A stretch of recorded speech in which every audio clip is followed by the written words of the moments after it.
Salmo 19, nós vamos ler a partir do versículo 1.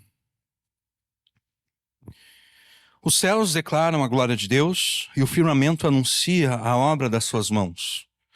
Um dia faz declaração a outro dia e uma noite mostra sabedoria a outra noite. Não há linguagem nem fala onde não se escuta, onde não se ouça a sua voz. A sua linha se estende por toda a terra e as suas palavras até o fim do mundo. Neles pôs uma tenda para o sol, o qual é como um noivo que sai do seu tálamo e se alegra como um herói a correr o seu caminho. A sua saída é desde uma extremidade dos céus e o seu curso até a outra extremidade, e nada se esconde ao seu calor. A lei do Senhor é perfeita e refrigera a alma. O testemunho do Senhor é fiel e dá sabedoria aos simples. Os preceitos do Senhor são retos e alegram o coração. O mandamento do Senhor é puro e ilumina os olhos. O temor do Senhor é limpo e permanece eternamente. Os juízos do Senhor são verdadeiros e justos juntamente. Mais desejáveis são do que o ouro, sim, do que muito ouro fino, e mais doce do que o mel e o licor dos favos. Também por eles é admoestado o teu servo, e em os guardar a grande recompensa. Quem pode entender os seus erros? Purifica-me tu dos que me são ocultos. Também da soberba guarda o teu servo, para que se não assenhorie de mim. Então serei sincero e ficarei limpo de grande transgressão. Sejam agradáveis as palavras da minha boca e a meditação do meu coração perante a tua face, Senhor, rocha minha e redentor meu. Amém. Até aqui a leitura da palavra de Deus. Você será um mentiroso caso afirme amar alguém, ao mesmo tempo em que você ignora os pensamentos, ideias, sentimentos, desejos e planos da pessoa amada. E mais do que isso, você será um mentiroso caso afirme amar alguém e não honre os pensamentos dessa pessoa, as ideias, os sentimentos, os desejos dela, os planos dela. Você será um mentiroso. Você diz que ama, mas ao desprezar os pensamentos da pessoa que você afirma amar, ao desprezar as suas ideias, sentimentos, desejos e planos, você demonstra que realmente não ama aquela pessoa. Isso será sempre verdade, desde, é claro, que os pensamentos, ideias, sentimentos e desejos e planos da pessoa a quem você ama sejam compatíveis com os pensamentos, ideias, sentimentos, desejos e planos de Deus. Porque de todos os mandamentos da lei de Deus, que você deve obedecer, o segundo mandamento mais importante ordena que você ame ao próximo como a si mesmo. Esse é o segundo. E o mais importante de todos ordena que você ame a Deus com todo o teu coração, com toda a tua alma, com todo o teu entendimento e com todas as suas forças. Isso significa que o teu amor a Deus deve suplantar o teu amor por outras pessoas quando essas pessoas exigem que você contrarie os pensamentos, as ideias, os sentimentos, os desejos e os planos de Deus. É isso que Jesus quer dizer quando ele afirma que é necessário que você ame mais a Ele do que a tua esposa, do que o teu marido, do que os seus filhos, do que os teus pais, assim por diante. É isso que Jesus quer dizer. O teu amor por Ele deve suplantar o teu amor por essas pessoas. Quando elas exigem que você deixe de honrar os pensamentos de Deus. Quando o teu filho, por exemplo, diz, embora eu tenha um corpo de homem, eu sou uma mulher, você não pode honrar esse pensamento, essa ideia do teu filho. Ou a tua filha, a tua irmã diz, eu tenho um corpo de mulher ou eu sou homem, ou então eu sou uma mulher, mas eu não me sinto atraída por homens, eu me sinto atraída por mulheres, ou então eu sou um homem, mas eu não tenho atração por mulheres, eu tenho atração por outros homens. Você não deve honrar os pensamentos, sentimentos, desejos, planos dessas pessoas. Porque eles estão exigindo que você desonre os pensamentos, os planos de Deus, as ideias de Deus, os sentimentos de Deus.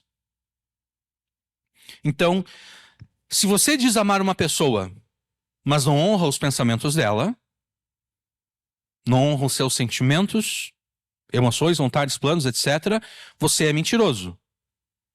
Isso será sempre verdade, desde que os pensamentos da pessoa que você ama sejam compatíveis com os pensamentos de Deus. Se não forem compatíveis, você deve honrar, em primeiro lugar, os pensamentos de Deus, se contrapondo aos pensamentos da pessoa que você ama, quando esses pensamentos são contraditórios. Acima de qualquer outro amor ou lealdade, você deve amar a Deus.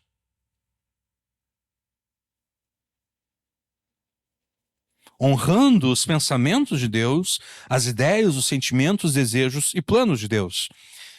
Mas como poderíamos conhecer os pensamentos de Deus?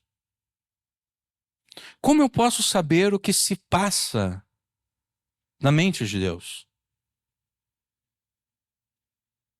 Como eu posso saber as ideias de Deus, os sentimentos, os desejos e os planos de Deus para que nós honremos todas essas coisas?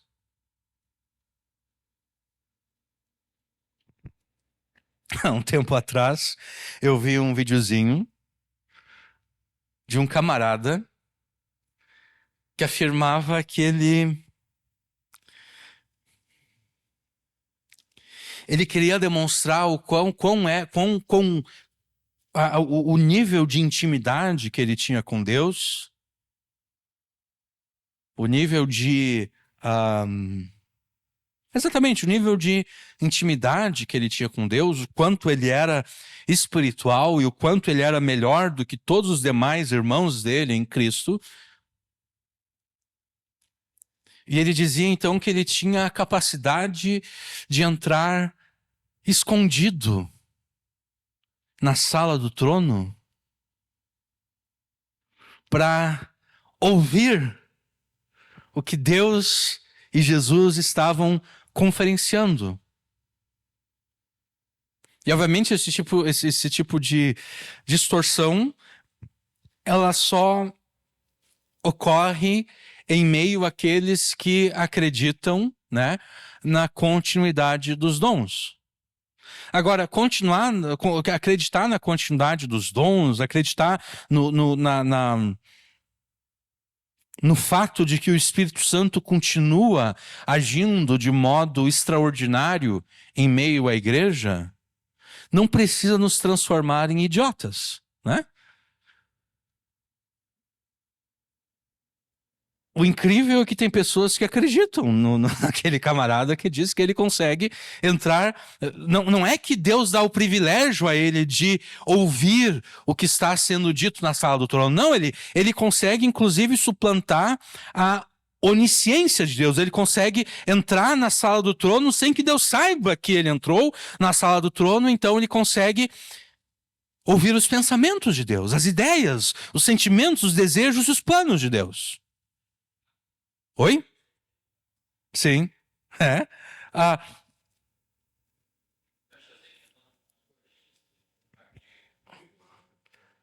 Agora eu nem me lembro agora qual era a aparência dele. Sim. Agora eu não me lembro agora. Acho que faz uns 2 anos que eu vi, não sei. Não me lembro agora qual era a aparência dele. Mas tinha um camarada exatamente que afirmava isso. Mas não é assim que nós vamos conhecer os pensamentos, ideias, sentimentos, desejos e planos de Deus. Como então nós conheceremos essas coisas de Deus para que nós as honremos? Ao longo desses quase 2000 anos de história da igreja cristã e do cristianismo, surgiram teólogos que defenderam aquilo que ficou conhecido como teologia natural. Teologia natural. Teologia, vocês devem saber, é o estudo que procura conhecer a Deus. Ao passo que a teologia natural procura desenvolver um conhecimento sistemático de Deus, tendo como única fonte a revelação natural. A revelação natural se refere a tudo aquilo que Deus revelou de si mesmo na criação, na natureza e na nossa própria consciência. O apóstolo Paulo afirma a existência da revelação natural na criação externa a nós e na nossa própria consciência. Por exemplo, em Romanos 1, versículos 19 e 20, ele afirma o seguinte: pois o que se pode conhecer a respeito de Deus é manifesto entre eles, porque Deus lhes manifestou. Porque os atributos invisíveis de Deus, isto é, o seu eterno poder e a sua divindade, claramente se conhecem desde a criação do mundo, sendo percebido por meio das coisas que Deus fez. Por isso, os seres humanos são indesculpáveis. E em Romanos 2, versículos 14 e 15, Paulo também afirma: quando, pois, os gentios que não têm a lei fazem por natureza o que a lei ordena, eles se tornam lei para si mesmos, embora não tenham a lei. Esses mostram a obra da lei gravada no seu coração, o que é confirmado pela consciência deles e pelos seus pensamentos conflitantes, que às vezes os acusam e às vezes os defendem. Em Romanos 1, 19 e 20, Paulo argumenta que cada indivíduo que já nasceu neste mundo conhece de Deus o que é possível dele conhecer mediante a criação. A saber, os seus atributos tais como o seu eterno poder e a sua divindade. Já em Romanos 2, 14 e 15, Paulo afirma que quando aqueles a quem Deus não se revelou de modo especial, Deus se revelou de modo especial a quem? A Israel. Né? Quando Deus chama Abraão, e depois, quando a descendência de Abraão é escravizada no Egito, Deus chama Moisés para libertar Israel do Egito. Deus se revela a Israel de modo especial, de um modo que ele não se revelou a outras nações. Deus chama Israel para ser o seu povo especial, um povo de reis e sacerdotes. Paulo, em Romanos 2, afirma que quando aqueles a quem Deus não se revelou de modo especial, quando esses a quem Deus não se revelou de modo especial, ocasionalmente obedecem instintivamente aos mandamentos de Deus, esses demonstram a realidade de que a lei de Deus foi gravada nos seus corações, de modo que as suas consciências os defendem quando eles obedecem a Deus e os acusam quando eles desobedecem a Deus. O que Paulo está afirmando aqui é o seguinte: quando nós encontramos um povo que ainda não teve contato com a civilização, como nós gostamos de dizer, quando nós encontramos um povo indígena que está vivendo lá no meio da Amazônia, que vive como se só eles existissem nesse mundo, que não tem conhecimento de nada a não ser dos seus próprios costumes. Eles não sabem que existe um Brasil a quem a Amazônia pertence. Entendeu? Eles não sabem que existe um mundo inteiro de coisas que eles não conhecem. Eles só conhecem aquilo que eles vivem ali. Então, o que Paulo está dizendo é o seguinte: quando nós encontramos esse povo, e nós começamos a conviver com esse povo, e nós percebemos que esse povo pune, de alguma forma, o assassinato, ou então que esse povo pune, de alguma forma, o estupro, ou roubo, nós percebemos, como é que esse povo, que não teve contato com ninguém, a quem Deus não se revelou de modo especial, sabe que é errado matar? Como esse povo sabe que é errado roubar? Como eles sabem que é errado estuprar ou mentir ou assim por diante? Eles sabem disso por causa da revelação de Deus na consciência deles. É isso que Paulo se refere. Deus se revelou na criação externa a nós, mas Deus também se revelou nas nossas consciências.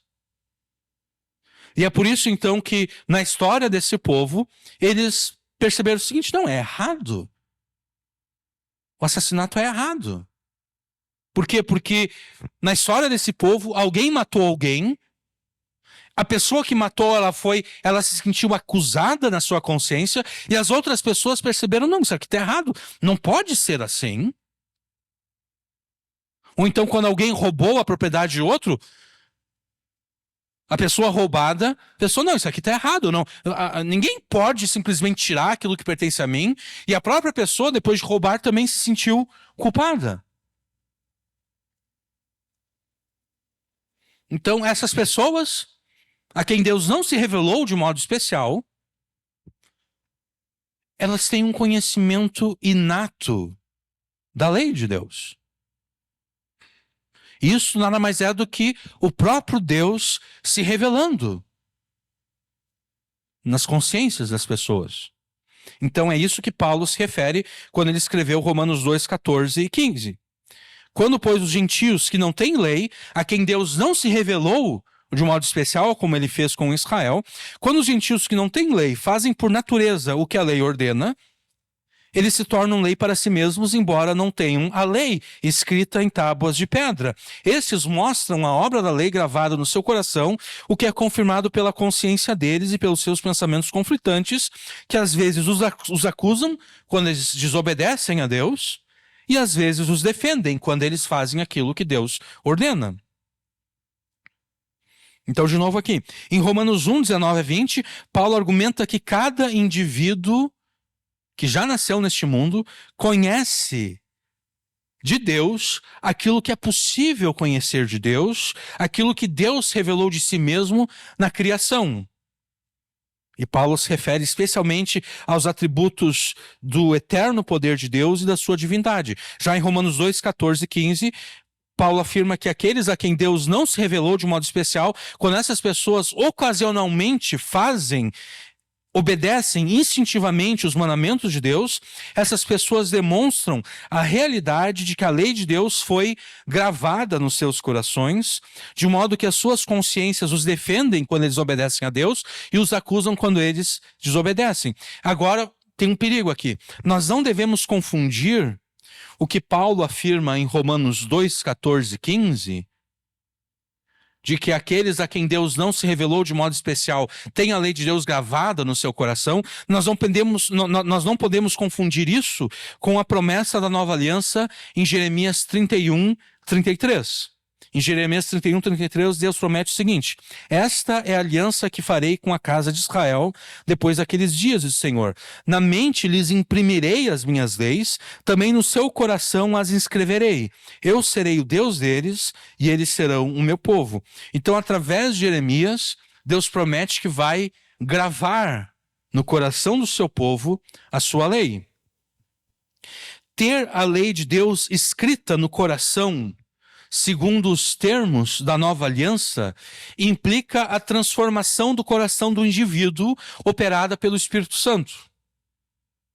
Transformação pela qual a pessoa passa de um estado espiritual de ódio a Deus, de ódio à lei de Deus, a um estado de amor a Deus e a sua lei, o que resulta na obediência voluntária e submissa aos mandamentos de Deus por parte do indivíduo que foi regenerado. Não é a essa regeneração espiritual que Paulo se refere ao apontar para os gentios que ocasionalmente obedecem à lei de Deus, demonstrando que a lei de Deus está gravada nos seus corações. Paulo não está afirmando que essas pessoas foram regeneradas, de acordo com a promessa de Deus lá em Jeremias 31. No caso de Romanos 2, 14 e 15, a lei gravada no coração não implica na transformação e regeneração do indivíduo. Aquele indivíduo, ele não foi transformado de um estado de morte espiritual para um estado de vida espiritual. Não. A lei gravada no coração diz respeito apenas ao conhecimento que cada indivíduo tem em si mesmo do que é certo e do que é errado, segundo a lei de Deus. A revelação natural, portanto, é o resultado do conhecimento natural que temos do eterno poder de Deus e da divindade de Deus, obtidos a partir da criação ao nosso redor, somados ao conhecimento inato que nós temos da lei de Deus, sempre que somos acusados ou defendidos pelas nossas consciências, quando nós pecamos ou quando nós obedecemos à lei de Deus. Esse conhecimento disponibilizado pela revelação natural não é um conhecimento salvífico, ou seja, esse conhecimento não salva e ele não conduz à salvação. Ele não leva à salvação. Mas ao mesmo tempo que esse conhecimento não é salvífico, esse conhecimento deixa indesculpáveis todos os pecadores diante de Deus. Pois o que se pode conhecer a respeito de Deus é manifesto entre eles, porque Deus lhes manifestou. Porque os atributos invisíveis de Deus, isto é, o seu eterno poder e a sua divindade, claramente se conhecem desde a criação do mundo, sendo percebidos por meio das coisas que Deus fez. Por isso mesmo, os seres humanos são indesculpáveis. Esta é a resposta bíblica para aquela pergunta que muitos fazem acerca dos pecadores que nunca ouviram falar acerca de Jesus. O que Deus vai fazer com aqueles pecadores que nunca ouviram falar acerca de Jesus? Ainda que um pecador nunca tenha ouvido falar de Jesus, esse pecador é indesculpável diante de Deus. Pois o conhecimento de Deus, a ele disponibilizado pela revelação natural, é mais que suficiente para que ele rejeite a idolatria e o pecado. Ele é indesculpável. Os pecadores, no entanto, eles não rejeitam a idolatria e o pecado, né? Aquela mesma tribo indígena que pune de uma forma ou de outra o assassinato, essa mesma tribo adora alguma árvore antiga no meio da floresta, ou adora o sol, ou a lua, ou as estrelas.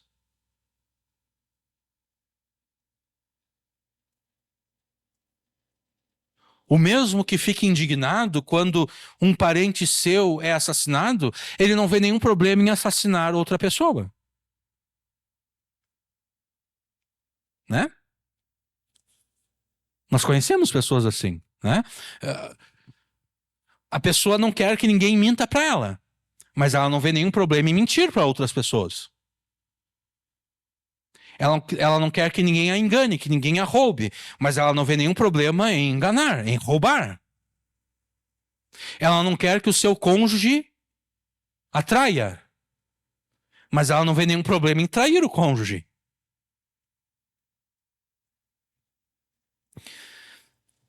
Então, ainda que um pecador nunca tenha ouvido falar de Jesus, esse pecador é indesculpável diante de Deus, porque o conhecimento de Deus que a esse pecador foi disponibilizado pela revelação natural é mais que suficiente para que ele rejeite a idolatria e o pecado. Os pecadores, no entanto, não rejeitam a idolatria e nem o pecado, pois pelos seus pecados eles deturpam a revelação natural de Deus na criação e na sua consciência.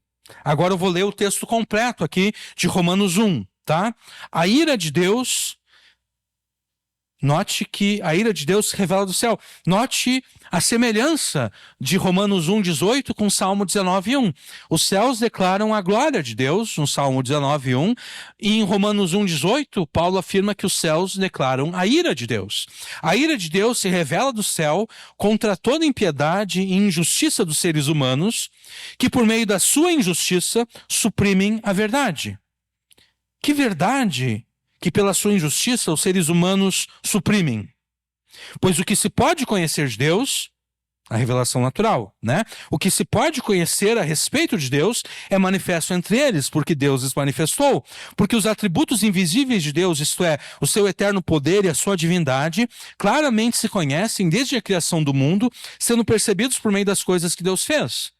Por isso os seres humanos são indesculpáveis, porque tendo conhecimento de Deus, Eles não glorificaram como Deus, nem lhe deram graças. Pelo contrário, se tornaram nulos em seus próprios raciocínios, e o coração insensato deles se obscureceu. Dizendo que eram sábios, se tornaram tolos.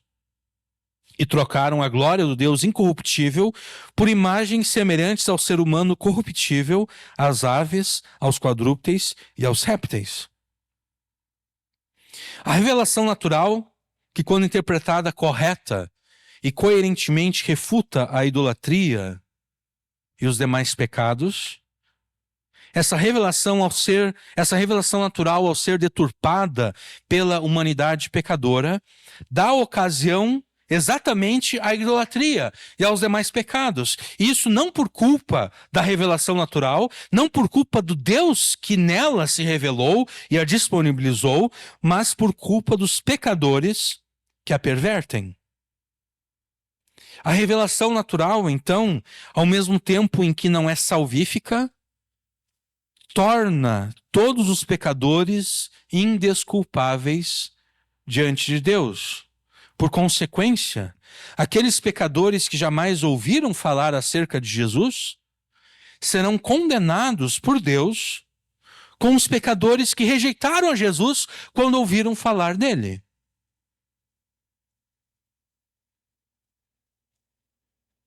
Os pecadores que jamais ouviram falar acerca de Jesus serão condenados por Deus junto com os pecadores que rejeitaram a Jesus ao ouvirem falar dele.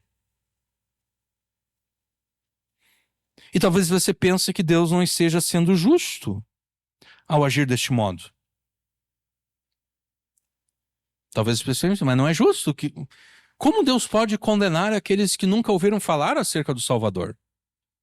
A questão é que as pessoas não são ouvidas, não são salvas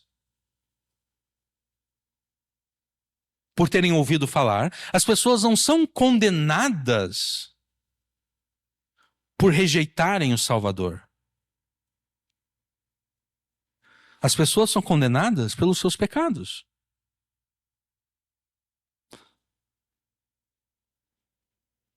A condenação primária não é por alguém ouvir acerca de Jesus, então rejeitar a Jesus. Não. A condenação primária é pelos pecados que a pessoa cometeu. Mas além disso, é necessário que você entenda que a salvação não é uma questão de Deus ser justo. A salvação é uma questão de Deus ser gracioso.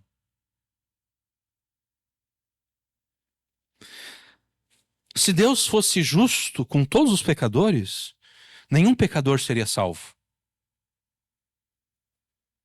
Porque a justiça de Deus exige a condenação dos pecadores.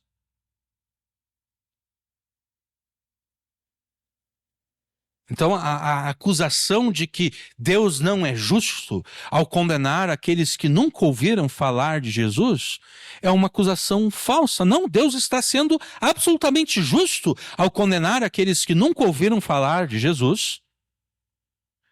E a justiça de Deus se mostra na condenação daqueles pecadores. A justiça de Deus só traz condenação.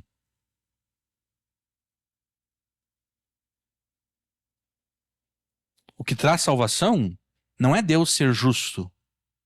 O que traz salvação é Deus ser gracioso. É Deus não tratar aquela pessoa com justiça, e sim com graça. Tendo o propósito de salvar para si um povo de entre a humanidade pecadora, Deus demonstra graça aos que ele deseja demonstrar graça. Né? Paulo escreveu em Romanos 9, né? Deus se compadece daqueles a quem Deus se compadece daqueles a quem ele aprouve se compadecer. Deus tem misericórdia daqueles que ele quer ter misericórdia. E Deus não tem misericórdia daqueles que ele não quer ter misericórdia. Deus não se compadece daqueles que ele não quer se compadecer. Porque quando Deus escolhe Israel, né? Quando Deus chama Abraão, quando Deus elege Abraão, Deus não estava rejeitando todas as demais famílias da terra? Deus estava, né? Deus só demonstrou compaixão e misericórdia com a família de Abraão. Deus não demonstrou misericórdia e compaixão com as famílias dos irmãos de Abraão. Deus não demonstrou compaixão e misericórdia com a família de Ló, que era sobrinho de Abraão. Porque não foi a Ló que Deus chamou, não foi aos irmãos de Abraão que Deus chamou, foi a Abraão. E quando Abraão gera Isaque, mas antes de gerar a Isaque, ele gera a... Como é que é o mesmo nome lá do camarada? Ismael? Abraão está com medo que ele não vai ter filhos, então ele faz aquilo que era o costume da época, aquilo que era a cultura da época, né? Se tu não consegue ter filhos com a tua esposa, no costume, a esposa dava ao seu marido a sua serva para que por meio dessa serva eles tivessem filhos, e foi isso que eles fizeram. Né? Abraão e Sara, eles não estavam inovando, eles simplesmente estavam fazendo aquilo que era cultural na época. Abraão então estava com medo que ele não ia ter nenhum filho. Ele tem esse filho com a serva da sua esposa, Ismael. Mas Deus diz, não, o filho que eu te prometi não é Ismael. O filho que eu te prometi é outro, é Isaque, que ainda vai nascer. Quando Deus escolhe Isaque, Deus está demonstrando compaixão e misericórdia por Isaque, na mesma medida em que Deus não demonstra compaixão e misericórdia para com Ismael. E depois, quando Isaque tem 2 filhos, e Deus diz à esposa de Isaque, olha, tu vai ter 2 filhos, e eu vou escolher o mais novo. Vou escolher dos gêmeos que vão nascer, eu vou escolher o que nascer por último, o mais novo. Deus está demonstrando compaixão e misericórdia por Jacó, ao mesmo tempo em que não demonstra compaixão e misericórdia por Esaú. E depois, quando Deus liberta Israel do Egito, Deus está demonstrando compaixão e misericórdia por Israel, ao mesmo tempo que não demonstra compaixão e misericórdia pelos egípcios, pelo Egito. E depois, quando Deus ordena que Israel tome a terra de Canaã, Deus está demonstrando compaixão, novamente compaixão e misericórdia por Israel, ao mesmo tempo que não demonstra compaixão e misericórdia por todas as nações que já habitavam a terra de Canaã e que foram exterminadas por Israel. Então, desde o início, Deus trabalha exatamente dessa forma. Ele demonstra compaixão e misericórdia por alguns, por aqueles a quem ele escolheu, ao mesmo tempo que não demonstra compaixão e misericórdia por outros.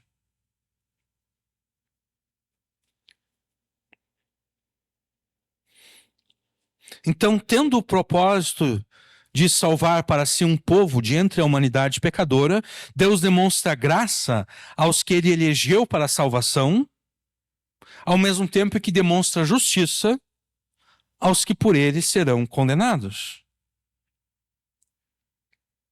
Além da deturpação que a humanidade faz da revelação natural, da qual nós tratamos há pouco, a revelação natural de Deus tem uma limitação. A revelação natural de Deus, a revelação que nós temos de Deus na criação e nas nossas consciências, essa revelação ela é pouco abrangente. E para nós entendermos a sua pouca abrangência, é necessário nós considerarmos, por exemplo, as doutrinas da Trindade e da salvação em Jesus. Por mais que nós estudemos a criação ao nosso redor, por mais que nós estudemos a própria consciência, jamais chegaríamos ao conhecimento de que o Deus Criador é um só, e de que esse Deus único eternamente subsiste em 3 pessoas: o Pai, o Filho e o Espírito Santo. Por mais que nós estudemos a criação e a nossa própria consciência, jamais chegaríamos a essa conclusão.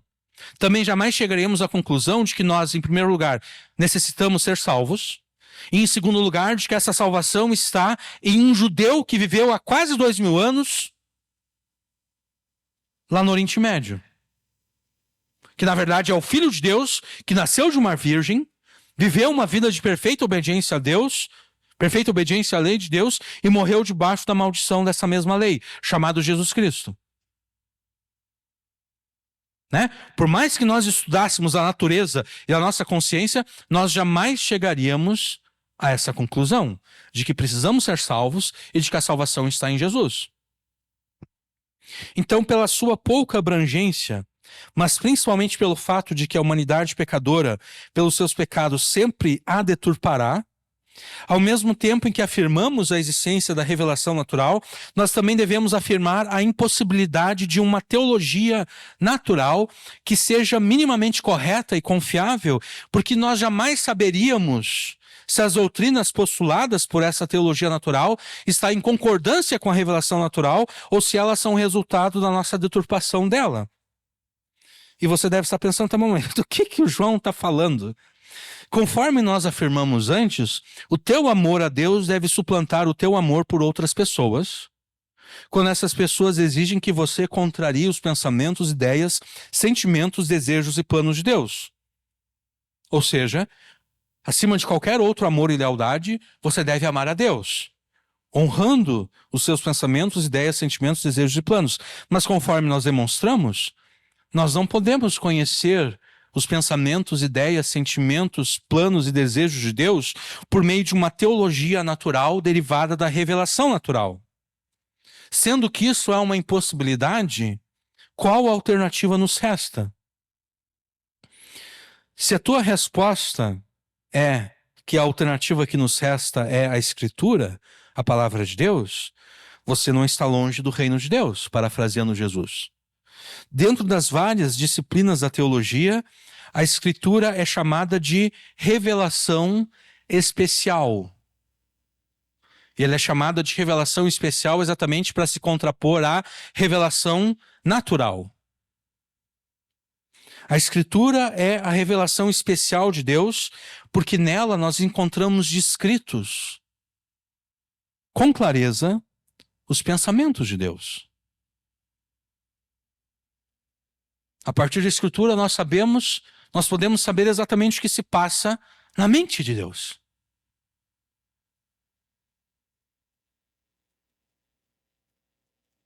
A partir da Escritura, nós podemos conhecer as ideias de Deus, os sentimentos de Deus, os planos e os desejos de Deus. O Salmo 19 ordena que nós honremos a Deus com base na revelação natural. Os primeiros versículos, os primeiros 6 versos do Salmo 19 tratam da revelação natural e de que nós devemos honrar a Deus tendo como base a revelação natural. Aquilo que Deus criou, os céus que anunciam a glória de Deus. Mas ao mesmo tempo, o Salmo 19 nos ensina que a revelação natural é insuficiente.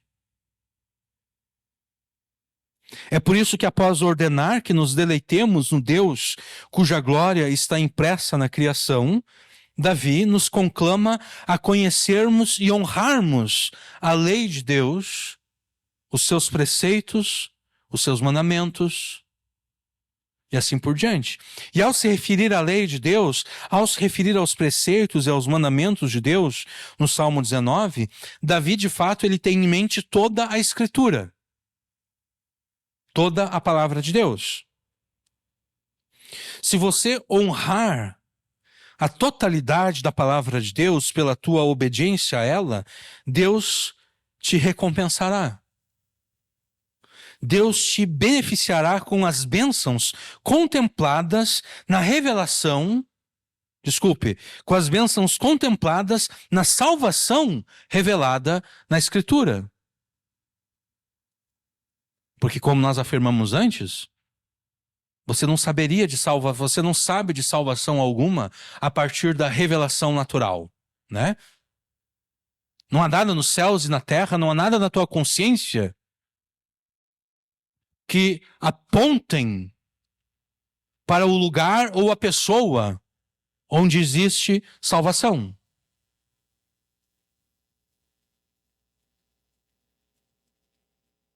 A salvação, ela não é revelada por Deus na natureza, na criação, na consciência das pessoas.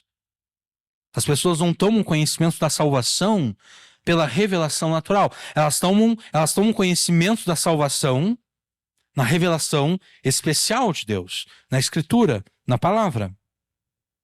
Então, se você honrar a totalidade da Palavra de Deus pela tua obediência a ela, Deus te recompensará, Deus te beneficiará com as bênçãos contempladas na salvação que está revelada na Escritura. Mediante o Salmo 19, o Espírito Santo te convida a fazer isso mesmo, a honrar a Escritura, a honrar a palavra de Deus, os pensamentos de Deus, para que você seja beneficiado com todas as bênçãos que estão contempladas na salvação. E nós não estamos aqui ensinando salvação pelas obras, né? Porque nós estamos falando da necessidade de honrar toda a Escritura de Deus, de honrar a palavra de Deus na sua totalidade. E quando nós afirmamos da necessidade de honrarmos a palavra de Deus na sua totalidade, certamente estamos considerando aquelas passagens bíblicas que explicitamente afirmam a impossibilidade da salvação pelas obras. Mas também nós estamos considerando aquelas passagens bíblicas que afirmam que mais do que uma mensagem a ser crida, o Evangelho é um mandamento a ser obedecido. Mais do que uma mensagem a ser crida, o Evangelho é um mandamento a ser obedecido, conforme Paulo se expressa em 2 de suas epístolas. Paulo afirma em Romanos 10:16 que nem todos obedecem ao Evangelho. Ele também afirma em 2 Tessalonicenses 1:8 que Deus tomará vingança contra aqueles que não obedecem ao Evangelho.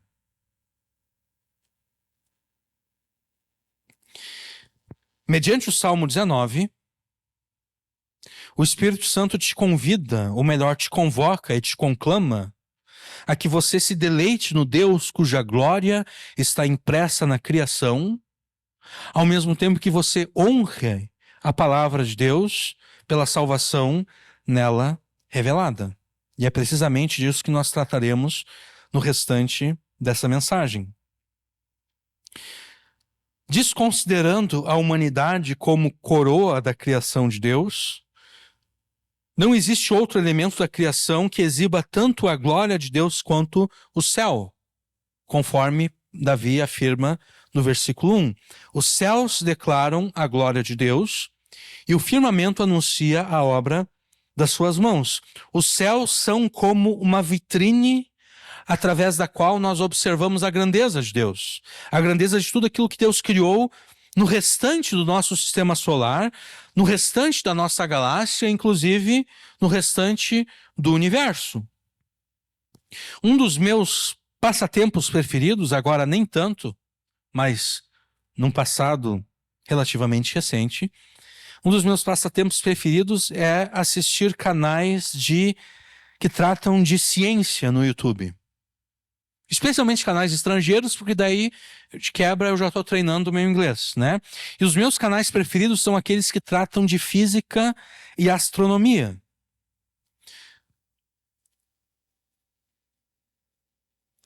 O nosso sistema solar, ele está posicionado na galáxia que é chamada de Via Láctea.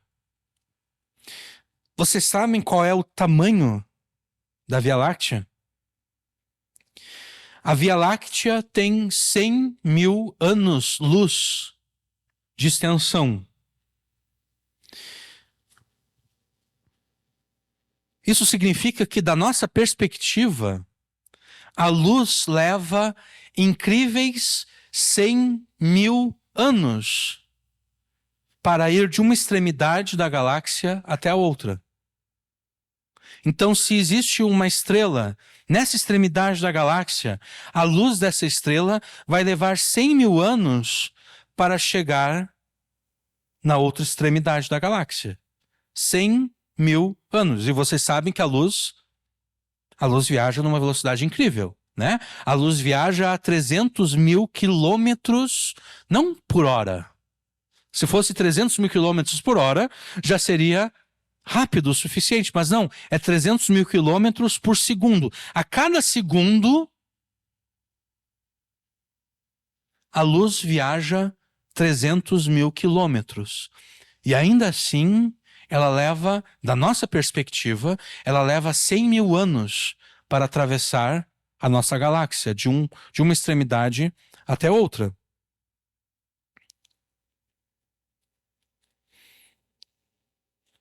Estima-se que no universo observável existam cerca de 200 bilhões de galáxias, muitas delas maiores do que a nossa, e um total de 10 sextilhões de estrelas iguais ou maiores que o nosso Sol. Esses são apenas alguns dos números que mostram a vastidão da criação de Deus, que ele colocou como uma demonstração do seu poder e sabedoria nessa vitrine que nós chamamos de céu. Nós poderíamos falar, por exemplo, de quando como uma estrela explode, não uma estrela como o nosso Sol, tem que ser uma estrela 8 vezes maior que o nosso Sol. Quando uma estrela 8 vezes maior do que o nosso Sol explode, ela explode naquilo que é chamado de supernova. E quando ocorre essa explosão, essa supernova, essa estrela, em poucos segundos, ela libera mais energia do que o nosso Sol produzirá em toda a sua existência. Em poucos segundos. E nós poderíamos falar de como o núcleo dessas estrelas que explodem em supernova, depois da sua explosão, esses núcleos colapsam para formar ou estrelas de nêutrons ou então buracos negros.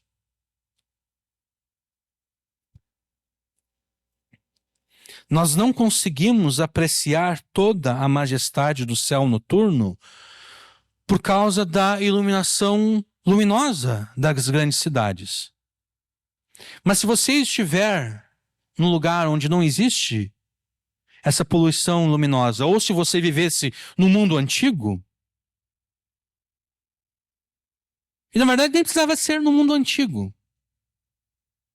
Se você vivesse há 150 anos atrás, se você vivesse há 200 anos atrás, onde não existia iluminação pública noturna da forma como existe hoje, você veria a grandeza da obra das mãos de Deus impressa nos céus. Mas em que pese essa nossa falta de capacidade de apreciar a glória de Deus a olho nu, impressa nos céus, nós conseguimos apreciar essa grandeza através de telescópios, tanto telescópios que estão posicionados na Terra, como também telescópios que estão posicionados no espaço.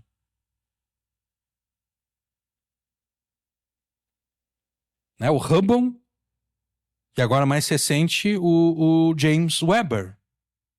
Telescópios que observam galáxias que estão a bilhões de anos-luz distantes de nós.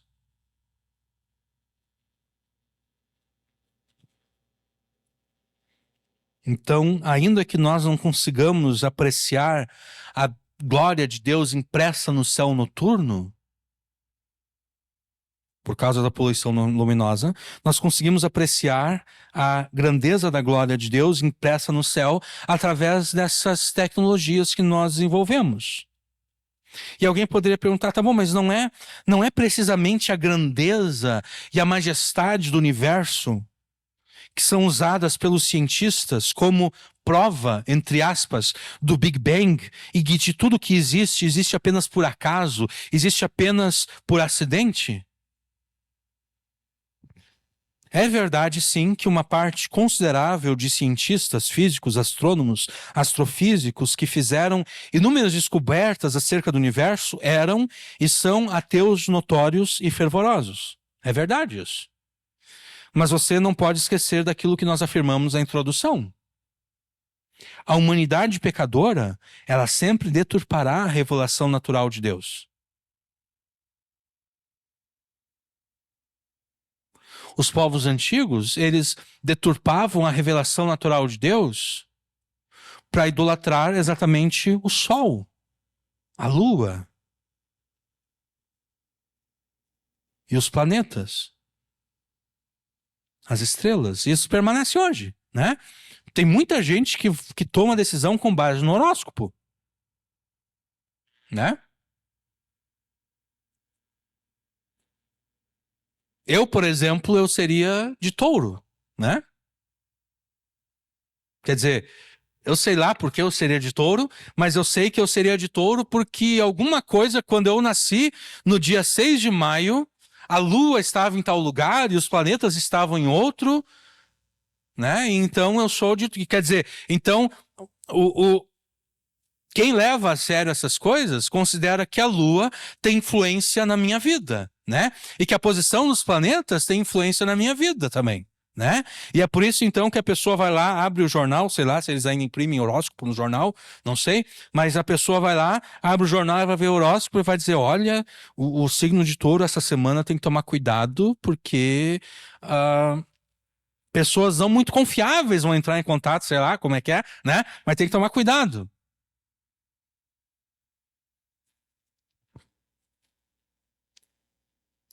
Os povos antigos, isso permanece até hoje, então, eles deturpavam a revelação natural de Deus nessas superstições, adorando a criação no lugar do Criador.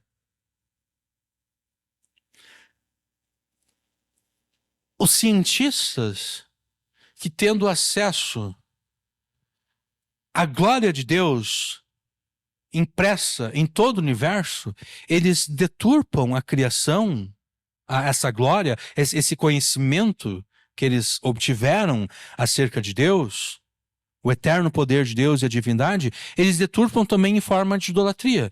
Eles não idolatram as estrelas, os planetas, não, eles idolatram a si mesmos.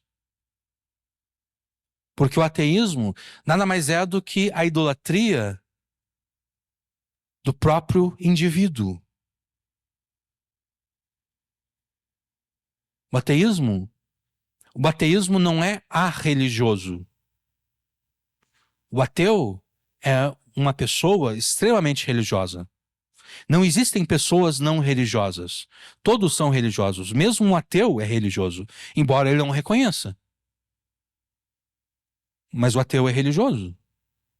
E na religião do ateu, o seu Deus é ele próprio. Ele é o seu próprio Deus.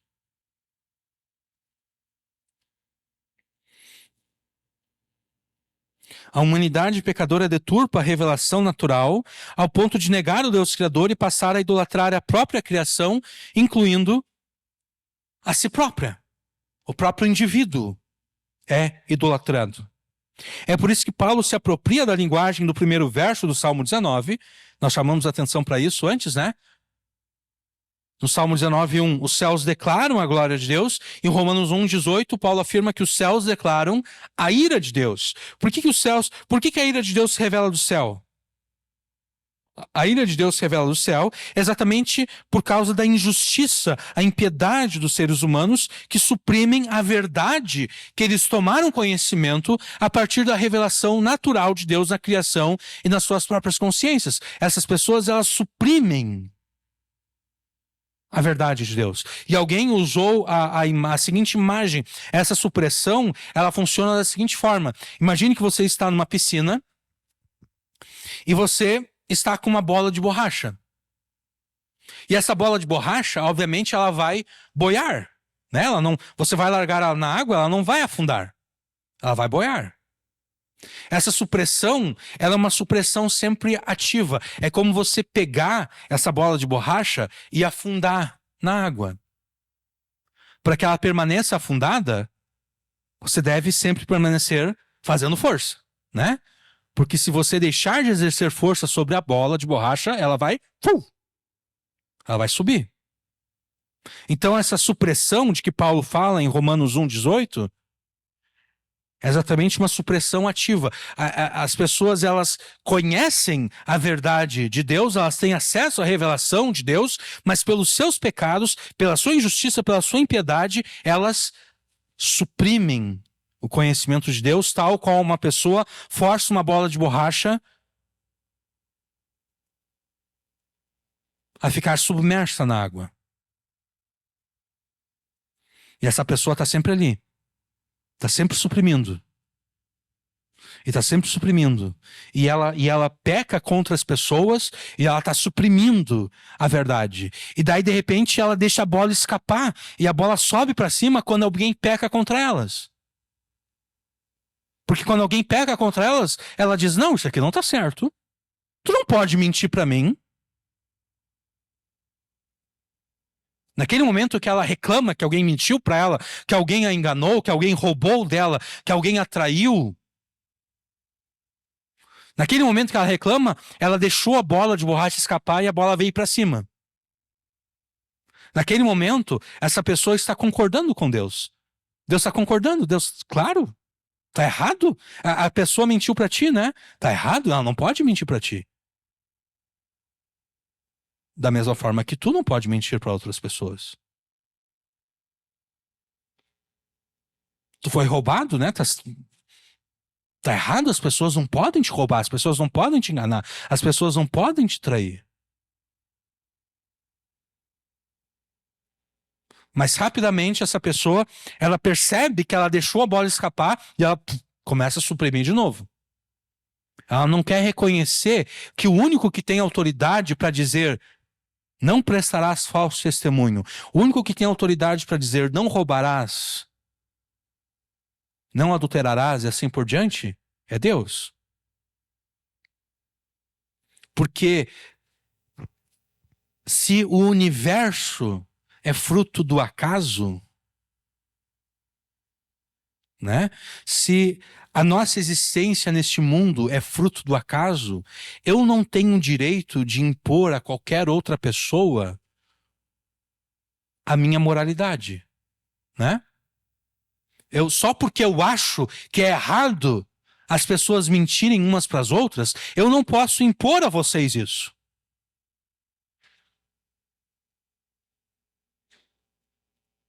Se tudo que existe é fruto do acaso, cada um tem direito ao seu próprio código moral. E se cada um tem direito ao seu próprio código moral, eu não posso ficar brabo quando alguém mente para mim.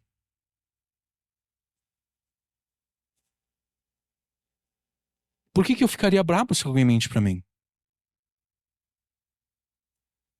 Não há nenhuma autoridade que se coloque sobre mim e sobre a pessoa que mentiu para mim. Tanto eu quanto a pessoa que mentiu para mim somos fruto do acaso.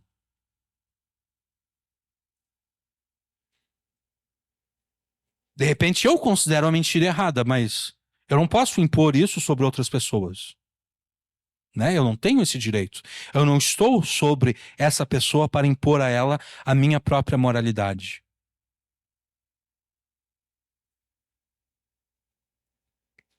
Então a pessoa, ela tá lá suprimindo, ela tá lá afundando aquela bola de borracha, ela deixa a bola emergir novamente quando alguém peca contra ela. Mas logo ela percebe que, ao ficar indignada contra o pecado, ela percebe que ela está concordando com a palavra de Deus revelada. Ela disse, não, eu não posso concordar. Ela pega aí, suprime de novo. Suprime a verdade de Deus revelada na criação. A ira de Deus se revela do céu contra toda impiedade e injustiça dos seres humanos, que por meio da sua injustiça suprimem a verdade. Pois o que se pode conhecer a respeito de Deus é manifesto entre eles, porque Deus lhes manifestou. Porque os atributos invisíveis de Deus e céu, seu eterno poder e a sua divindade, claramente se reconhecem, desde a criação do mundo, sendo percebidos por meio das coisas que Deus fez. Por isso os seres humanos são indesculpáveis, porque tendo conhecimento de Deus, não glorificaram como Deus, nem lhe deram graças, pelo contrário, se tornaram nulos em seus próprios raciocínios, e o coração insensato deles se obscureceu. Dizendo-se que eram sábios, se tornaram tolos, e trocaram a glória do Deus incorruptível por imagens semelhantes ao ser humano corruptível, às aves, aos quadrúpedes e aos répteis. Então, a humanidade pecadora deturpa a revelação natural a ponto de negar o Deus Criador e passar a idolatrar a própria criação, incluindo a si própria. Por isso, então, que Paulo se apropria da linguagem do Salmo 19 para afirmar que os céus, além da glória de Deus, revelam também a ira de Deus contra a humanidade pecadora e idólatra. Mas nós que fomos salvos pelo Evangelho, nós agora podemos olhar para a criação, em especial para os céus, e nós podemos e devemos ver neles a glória de Deus revelada em toda a sua majestade, poder e sabedoria. E à medida em que observamos a sabedoria e o poder e a bondade de Deus na sua criação, nós nos questionamos: será que o Deus que criou todas essas coisas com poder, sabedoria e bondade, será que esse Deus, que em Jesus é o nosso Deus e Pai, será que Ele é poderoso, sábio e bondoso para cuidar das nossas vidas? Será que Ele é imensamente poderoso para nos salvar das nossas tribulações? Será que Ele é satisfatoriamente sábio para providenciar tudo aquilo que nos é necessário? Será que Ele é suficientemente bondoso para nos dar com Cristo todas as coisas boas que Ele mesmo criou e planejou desde a criação do mundo? Não é à toa que Davi afirma que, se conseguirmos observar a glória de Deus na criação, nós ouviremos a voz do próprio Deus nos falando, e nós aprenderemos a sua sabedoria. Versículo 2: um dia faz declaração a outro dia, e uma noite mostra sabedoria a outra noite. Não há linguagem nem fala onde não se ouça a sua voz. A sua linha se estende por toda a terra, e as suas palavras até ao fim do mundo. Davi afirma aqui que, embora nós não consigamos ouvir nenhuma linguagem nem fala, na criação de Deus nós ouvimos a voz de Deus. Um dia faz declaração a outro dia, uma noite mostra sabedoria a outra noite. A voz de Deus te fala através da criação, e você deve ouvir a voz de Deus te falando através da criação, e você deve conjugar a voz de Deus que você ouve na criação com a voz de Deus que te fala na Escritura. E ao conjugar a voz de Deus na criação e na Escritura, você percebe que Deus responde com um sonoro sim às questões feitas há pouco. Sim, o nosso Deus e Pai é poderoso, sábio e bondoso para cuidar das nossas vidas. Ele é imensamente poderoso para nos salvar das nossas tribulações. Ele é satisfatoriamente sábio para providenciar tudo aquilo que nos é necessário. Ele é suficientemente bondoso para nos dar, junto com Cristo, todas as coisas boas que Ele mesmo criou e planejou desde a criação do mundo. E para que recebamos dele essas coisas, basta que confiemos nele e priorizemos a busca do seu reino e da sua justiça. Por isso digo a vocês: não se preocupem com a sua vida quanto ao que irão comer ou beber, nem com o corpo quanto ao que irão vestir. Não é a vida mais do que o alimento, e não é o corpo mais do que as roupas? Observem as aves do céu que não semeiam, nem colhem, nem ajuntam em celeiros. No entanto, o Pai de vocês que está no céu a sustenta. Será que vocês não valem mais do que as aves? Quem de vocês, por mais que se preocupe, pode acrescentar um côvado ao curso da sua vida? E por que se preocupam com o que vão vestir? Observem como crescem os lírios do campo. Eles não trabalham, não fiam. Eu, porém, afirmo a vocês que nem mesmo Salomão, em toda a sua glória, se vestiu como qualquer deles. Ora, se Deus veste assim a erva do campo, que hoje existe e amanhã é lançada no forno, não fará mais por vocês, homens de pequena fé? Portanto, não se preocupem dizendo que comeremos, que beberemos ou com que nos vestiremos, porque os gentios é que procuram todas essas coisas. O Pai de vocês que está nos céus sabe que vocês precisam de todas elas, mas busquem em primeiro lugar o reino de Deus e a sua justiça, e todas essas coisas lhes serão acrescentadas. Eu escolhi essa passagem específica para citar neste ponto da mensagem, precisamente porque nela Jesus faz um exercício de teologia natural.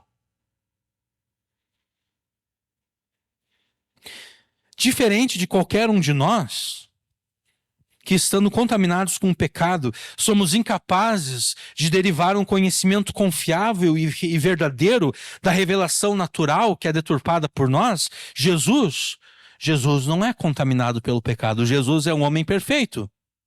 E sendo um homem perfeito, Jesus é capaz de olhar para a natureza e derivar da natureza, derivar dessa revelação natural de Deus na criação, um conhecimento verdadeiro e confiável de quem Deus é e de como Deus age. E a conclusão de Jesus nesse exercício de teologia natural é a seguinte: sendo que Deus cuida tão bem dos pássaros e até mesmo das flores do campo, ele certamente tem um cuidado ainda maior pelos seus filhos.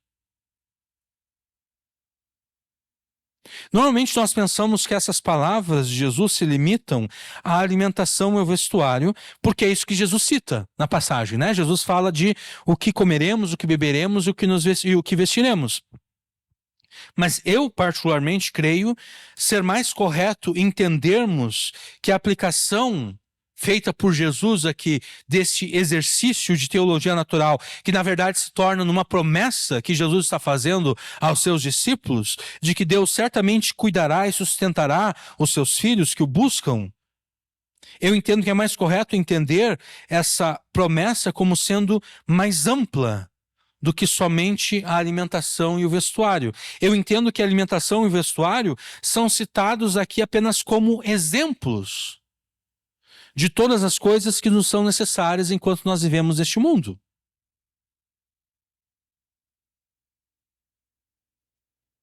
Se confiarmos em Deus da mesma forma que uma criança pequena confia no seu pai, e eu tiro isso daquilo que Jesus fala, né? Quando ele ensina acerca da oração, de que se até pais que, quando comparados com Deus, são maus, até os pais cuidam dos seus filhos, né? Até pais pecadores e maus, quando o seu filho pede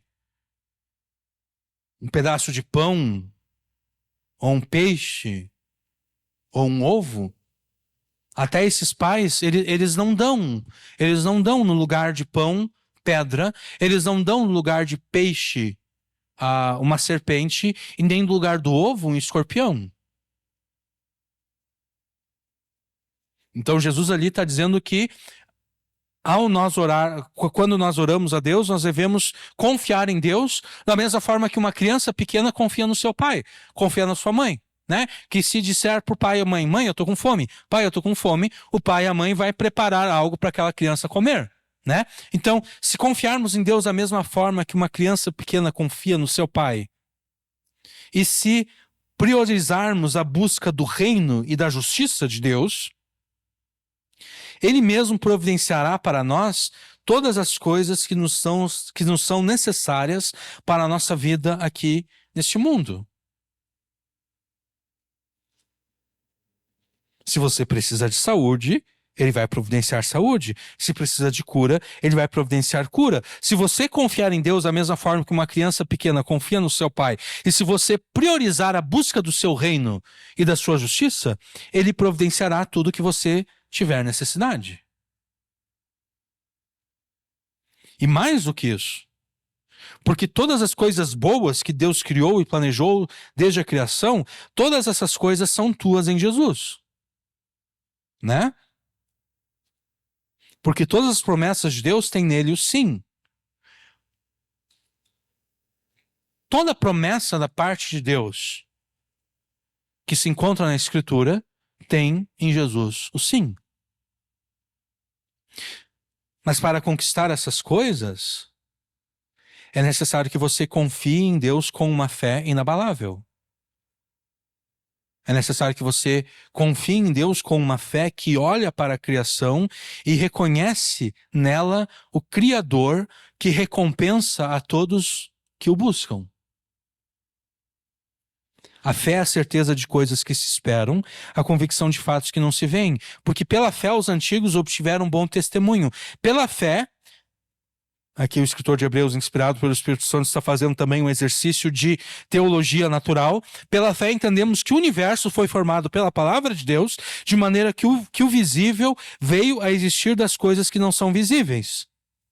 De fato, sem fé é impossível agradar a Deus, porque é necessário que aquele que se aproxima de Deus creia que ele existe e que ele recompensa os que o buscam. Então, no restante do capítulo 11 de Hebreus, o escritor de Hebreus vai citar uma lista de pessoas que nós comumente chamamos de heróis da fé. Os chamados heróis da fé listados pelo escritor de Hebreus como exemplos desta fé que é recompensada ao se aproximar de Deus para buscá-lo, esses heróis da fé, eles não eram perfeitos. O escritor de Hebreus, propositadamente, ele ressalta apenas como é que eu posso dizer? Ele ressalta apenas as vitórias que aqueles heróis da fé obtiveram. Mas quando nós vamos ler acerca de Abraão, quando nós vamos ler acerca de Moisés, como nós vamos ler acerca de todos os outros listados ali, nós percebemos que a fé deles não era perfeita. Por vezes a fé deles falhou. Né? Nós falamos antes de Abraão, né? A fé de Abraão falhou.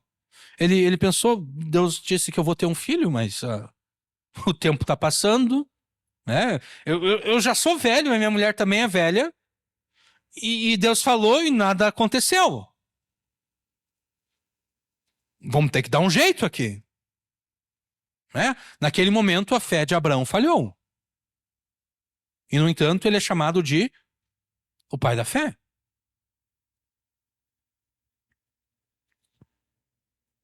O que nos mostra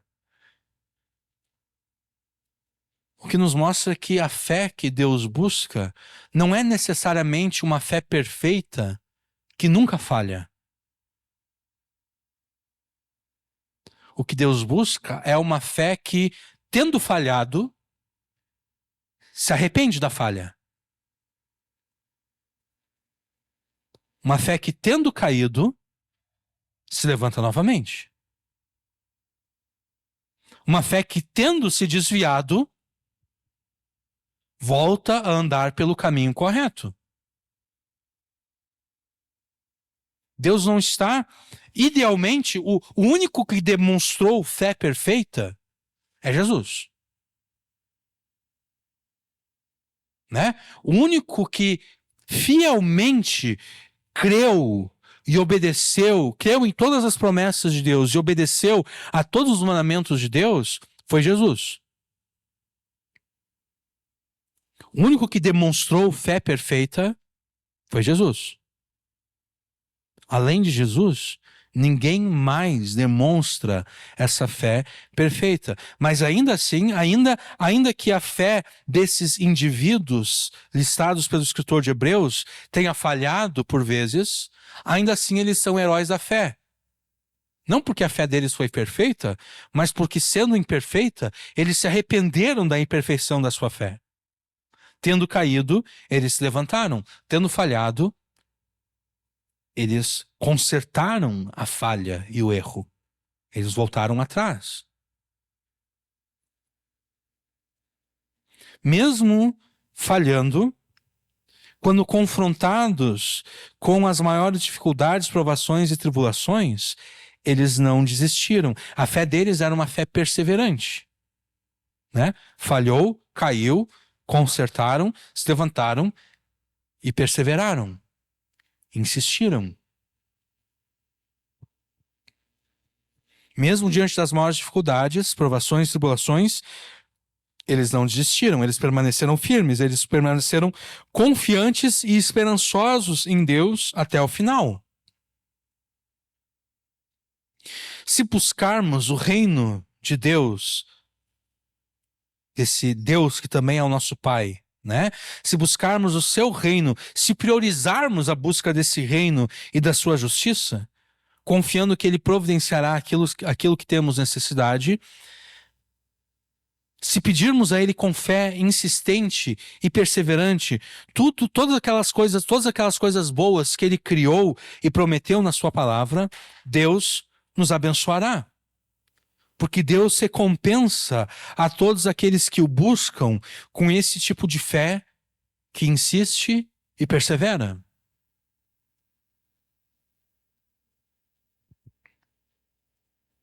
Versículos 4 até o 6. Neles, né? Neles, na parte final do versículo 4, neles aqui se refere aos céus, né? Lá no versículo 1. Nos céus pôs uma tenda para o sol, o qual é como um noivo que sai do seu tálamo e se alegra como um herói a correr o seu caminho. A sua saída é desde uma extremidade dos céus e o seu curso até outra extremidade, e nada se esconde ao seu calor. Por que no inverno os dias são menores? Por que no inverno o sol, o dia demora a nascer e chega ao final mais rápido, quando comparado com o verão?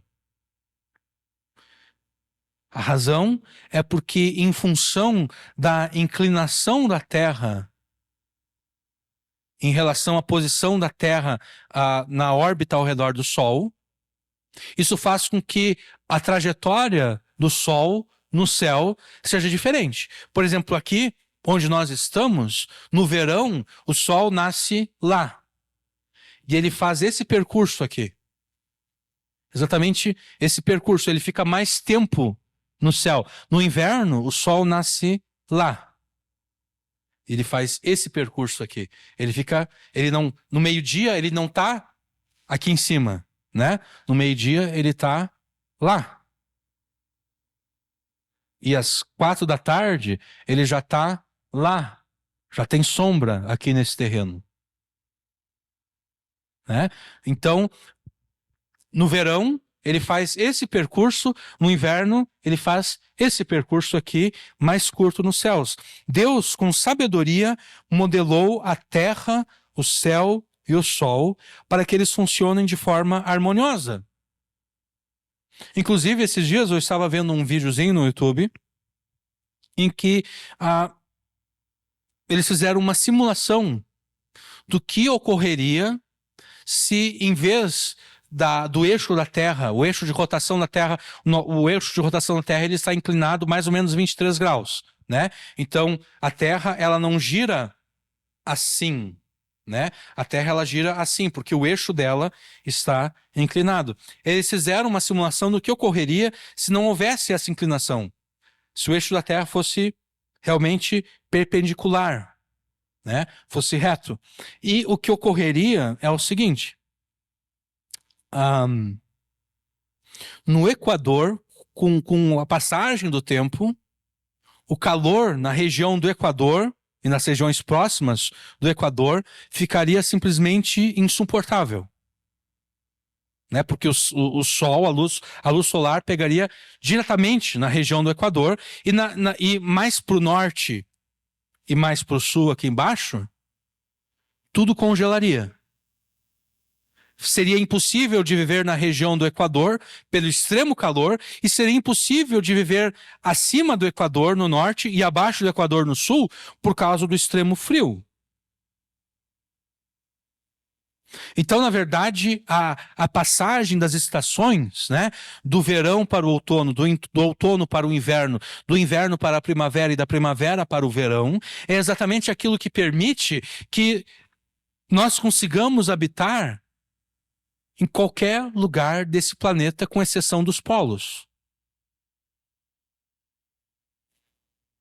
Fora o Polo Sul e o Polo Norte, né, existem pessoas lá agora fazendo pesquisas, né, cientistas fazendo pesquisas, mas eles não ficam ali o ano inteiro. Eles ficam ali apenas nos meses de verão. Quando é verão no Polo Norte, tem cientistas lá no Polo Norte. E daí, sendo verão no norte, é inverno no sul. Não tem nenhum cientista trabalhando no sul. Quando vira a estação, eles vão para o sul, né, saem do norte e vão para o sul.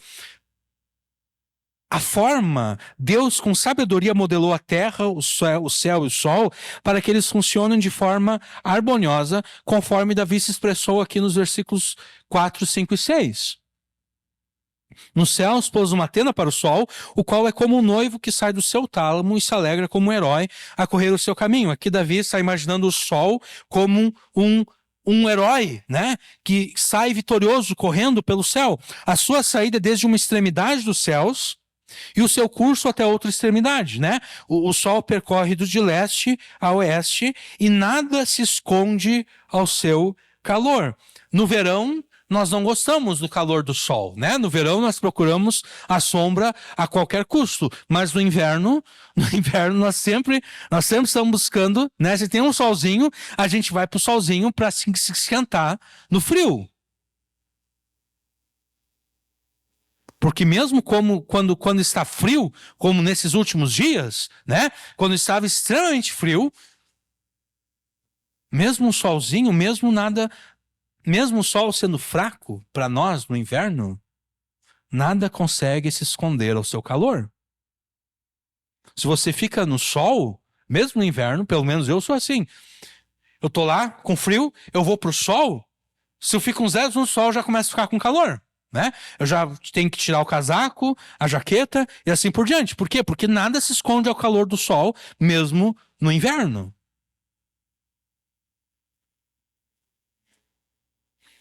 A não ser que haja um vento extremamente forte, né?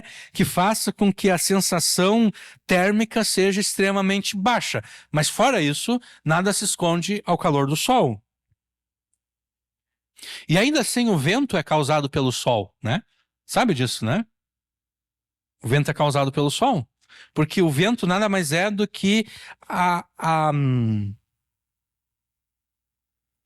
o movimento da massa da atmosfera, a diferença de temperatura na atmosfera. Então tem o ar que está mais próximo do solo, esse ar está mais quente. Tem o ar que está mais alto na atmosfera, ele está mais frio, né? E é exatamente essa diferença de temperatura entre o ar mais quente e o ar mais frio que faz surgir o vento, né? O ar que está mais quente aqui, ele necessariamente sobe, e aquele ar que está mais frio, ele necessariamente desce. E é esse movimento que é o vento, né? E obviamente não haveria essa diferença de temperatura na atmosfera se não houvesse o sol. Né? Então, na verdade, mesmo o vento, mesmo esse vento forte que no inverno vai fazer com que pareça que o sol não esteja aquecendo, na verdade, mesmo esse vento é causado pelo calor do sol. Nada se esconde ao calor do sol.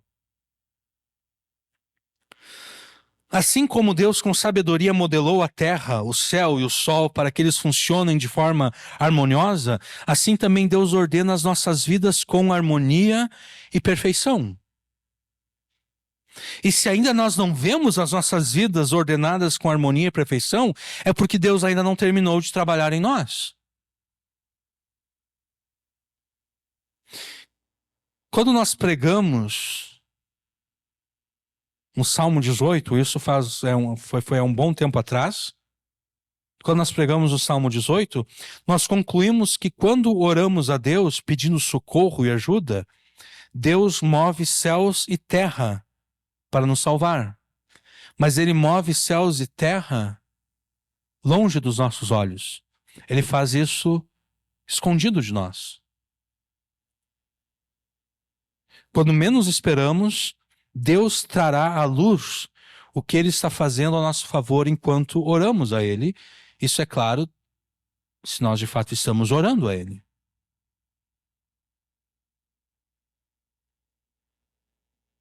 Se depois de orarmos 1, 2, 3, 5 anos, nós pensamos, não vale a pena orar? Bom, aí Deus não está movendo céus e terra porque você não está orando de forma insistente e perseverante. Você desistiu.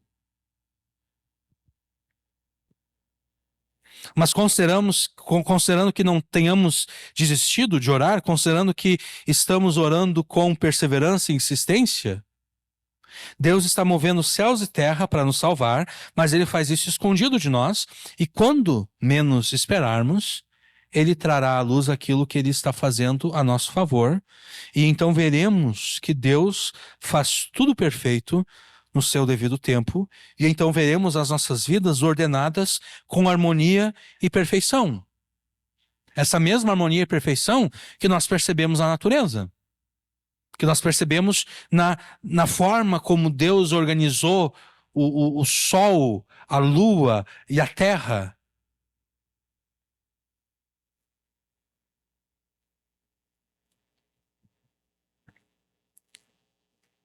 E nós não precisamos nos preocupar e nem nos desesperar em meio às nossas aflições e necessidades, porque assim como nada se esconde do calor do céu, nada nas nossas vidas se esconde do conhecimento, do poder, da sabedoria, da bondade e do amor do nosso Deus e Pai.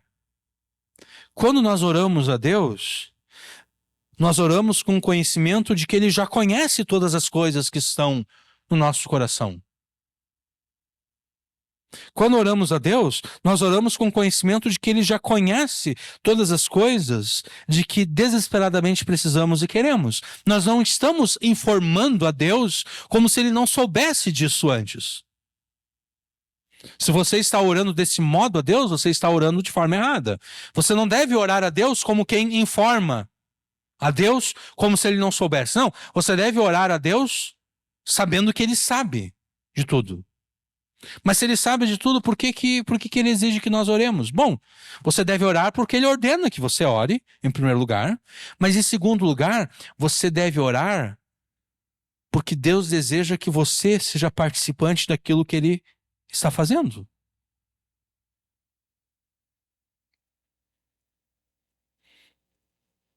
Ele deseja que você seja participante.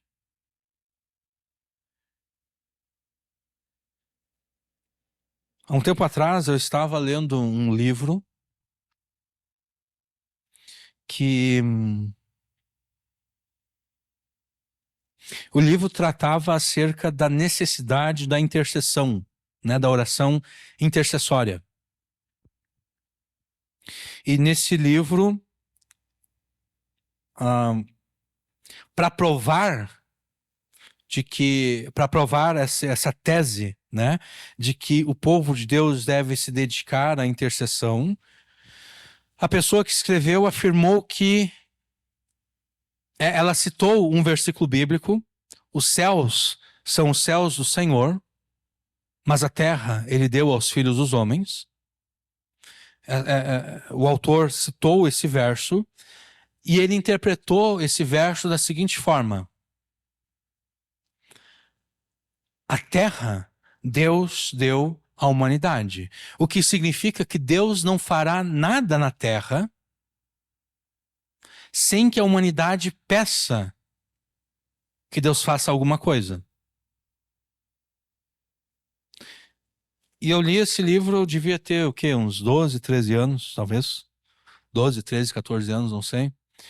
E quando eu cheguei nessa parte, pensei, não, isso aqui tá errado. Não... Eu sempre tive um bom discernimento para essas coisas. Pensei, não, isso aqui tá errado. Porque há outros, por exemplo, o Salmo 24, quer ver? Olha só. Salmo 24, versículo 1. Do Senhor é a terra e a sua plenitude, o mundo e aqueles que nele habitam. Nós temos um verso que diz: os céus são os céus do Senhor, mas a terra ele deu aos filhos dos homens. Esse verso é verdadeiro? Sim, ele é verdadeiro, mas ele não sustenta a ideia de que Deus só vai fazer alguma coisa na terra quando a humanidade pedir que ele faça algo. Porque há outros textos, como o Salmo 24:1, que afirmam que a terra e toda a sua plenitude, o mundo e aqueles que nele habitam, pertencem a Deus. Isaías vai dizer que as nações do mundo são para Deus como que uma gota de água que caiu de um balde. Você certamente já teve que carregar algum balde de água, né? Eu já tive que carregar algum balde de água e eu cometi o erro de encher aquele balde até quase em cima. E à medida que eu estou carregando, obviamente, a gente não consegue carregar de forma que o balde fique imóvel. A água ali dentro ela está, né, se mexendo enquanto eu estou andando. E em algum dado momento, alguma gota de água pulou daquele balde e caiu no chão. O profeta Isaías diz que as nações para Deus são como essa gota de água que caiu desse balde. Algo insignificante.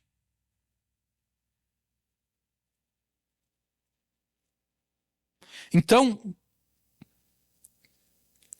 nós não devemos orar a Deus pensando que Deus precisa de mim. Porque essa interpretação falsa, né, que eu deduzi como errada quando eu tinha 14 anos de idade, né? O autor citou: os céus são os céus do Senhor, mas a terra ele deu aos filhos dos homens. Então, Deus precisa que as pessoas façam intercessão. Deus precisa de intercessores, porque se não houver intercessores, Deus não vai conseguir fazer nada. Basicamente era isso, essa tese do autor. E inclusive ele cita, por exemplo, ele vai dizer que Jesus só nasceu no período em que Jesus nasceu, porque havia lá aquela profetisa Ana. E o idoso, como é que era o nome do idoso lá? Esqueci agora o nome dele. Mas havia lá a Ana e aquele outro senhor idoso que estavam constantemente buscando a Deus. Então esse autor ele demonstrou: Jesus só nasceu porque aqueles dois ali estavam intercedendo. Daí eu pensei, tá bom, mas o que tu vai fazer com Gálatas quando Paulo afirma que Jesus veio na plenitude dos tempos? O que fez Jesus nascer naquele momento não foi o fato de que Ana e aquele senhor estavam buscando a Deus, intercedendo e jejuando. Não, o que fez com que Jesus nascesse naquele tempo foi a predeterminação de Deus de que Jesus nascesse na plenitude dos tempos, exatamente naquela época. Então a tese desse autor de que Deus precisa de nós é uma tese furada. Você não deve orar a Deus por pensar que Deus precisa de ti. Não, Deus não precisa de ninguém. Deus não precisa ser servido por mãos humanas. Deus diz a Israel: olha, eu não ordenei esses sacrifícios porque eu preciso deles. Se eu tivesse fome, se eu tivesse necessidade de me alimentar, eu não diria isso a vocês. Porque meus são todos os animais da terra. Então não foi por minha causa que eu ordenei esses sacrifícios. Eu não preciso desses sacrifícios, Deus está dizendo para Israel. Esses sacrifícios não foram ordenados por necessidade minha, porque eu não preciso de nada. Então você não deve orar a Deus pensando que Deus precisa da tua oração. Não, Deus não precisa da tua oração, Deus não precisa da oração de ninguém. Porque 2 vezes os profetas, quando Deus se admira de que não havia intercessor, 2 vezes os profetas, Deus fica admirado que não há intercessor nenhum, E o profeta continua dizendo: bom, já que não há intercessor nenhum, o meu próprio braço, Deus diz, o meu próprio braço vai me trazer salvação.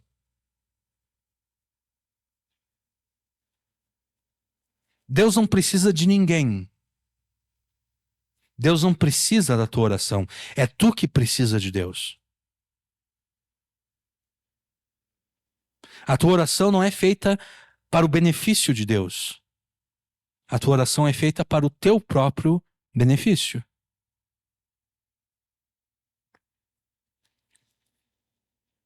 Mas então por que Deus ordena que nós oremos a Ele, se Ele não precisa da nossa oração? E se além de não precisar da nossa oração, Ele sabe exatamente aquilo que nós vamos pedir e Ele sabe exatamente aquilo que nós precisamos. Por que Ele ordena a oração? Deus ordena a oração porque mesmo não precisando nem de nós e nem das nossas orações, Deus quer que nós participemos com Ele daquilo que Ele está fazendo. Da mesma forma, por exemplo, como um pai ou uma mãe. De repente, o pai ele está lá consertando alguma coisa e ele quer que o seu filho participe, né? Ele quer ensinar algo ao seu filho. Ele quer ensinar o seu filho a como usar determinadas ferramentas, a como resolver determinados problemas que acontecem ao redor da casa. O pai não precisa da ajuda do filho, né? Ele poderia fazer aquilo ali sem um menino de 6, 7 anos ficar atrapalhando ele, porque na verdade aquela criança mais vai atrapalhar do que ajudar, né? Aquela criança de 6, 7, 8, 9, 10 anos, ela mais vai atrapalhar, ela mais vai atrasar do que de fato adiantar o trabalho. Mas aquele homem ama tanto o seu filho que ele quer que o seu filho participe daquilo que ele está fazendo. A mãe, por sua vez, está fazendo alguma coisa na cozinha e ela chama a sua filha para ajudá-la. Não porque ela precise da ajuda da filha, porque uma menina de 7 anos vai mais atrapalhar na cozinha do que ajudar. Mas aquela mãe ama tanto a sua filha que ela quer que a sua filha participe daquilo que ela está fazendo. Assim também Deus. É por isso que Deus ordena a oração. Não porque Ele precise da oração, não porque Ele precise que nós intercedamos a favor de algo para que então Ele faça. Não. Deus ordena a oração porque Ele quer que nós sejamos participantes naquilo que Ele está fazendo.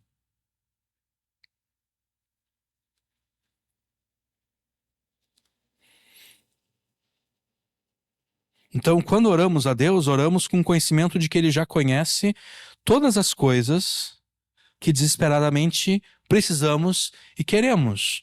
Quando oramos a Deus, oramos com o conhecimento de que Ele já conhece todas as coisas que estão no nosso coração. E quando oramos a Deus, oramos com o conhecimento de que Ele se importa conosco muito mais do que Ele se importa com os bilhões de galáxias que existem no universo, muito mais do que Ele se importa do que com as aves do céu e as flores do campo.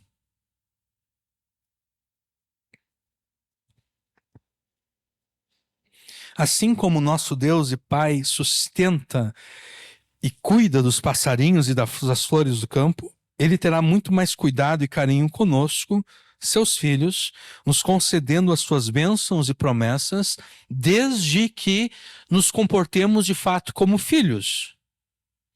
Desde que priorizemos a busca do seu reino e da sua justiça. Porque alguém pode ser filho de Deus, mas de repente não se portar como filho de Deus. Né? Da mesma forma como uma criança pode ser filha de um homem, mas não honrar o sobrenome que ela recebeu. Né? Não viver à altura da honra daquela família, da honra daquele sobrenome.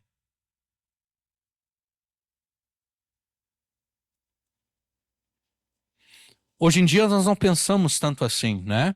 Mas mais antigamente as pessoas, elas tinham orgulho da sua família, elas tinham orgulho do nome que elas receberam ao nascer, né?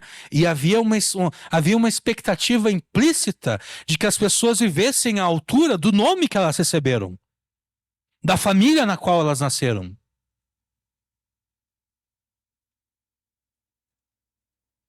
Mas ainda assim, muitas vezes a pessoa nasceu numa família de respeito, né? Numa família cujo nome as demais pessoas ouviam e respeitavam. Ainda assim, essa pessoa não se portava à altura do nome, do seu nome. Ela não se portava conforme a honra que o nome da sua família suscitava nas pessoas quando elas ouviam aquele nome.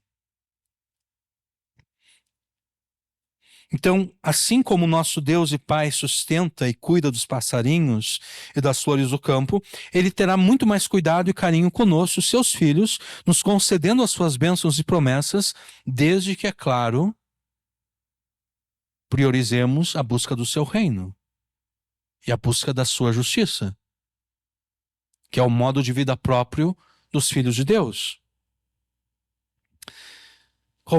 Como vocês perceberam, nós não terminaremos a pregação no Salmo 19 hoje, né? Porque já está no momento de terminarmos a pregação e nós chegamos no máximo ao versículo 7. Então eu não vou conseguir entregar tudo aquilo que eu prometi na introdução. Eu vou entregar apenas metade daquilo que eu prometi na introdução, exatamente porque eu apenas cheguei na metade da pregação. Responda positivamente à convocação de Davi neste salmo e deleite-se no Deus cuja glória está impressa na criação. Aprenda com a glória de Deus impressa na criação, na natureza, e use este aprendizado para aumentar a tua fé e a tua confiança em Deus. Deleite-se no Deus cuja glória está impressa na criação, buscando dele e nele tudo o que você sente necessidade. Amém.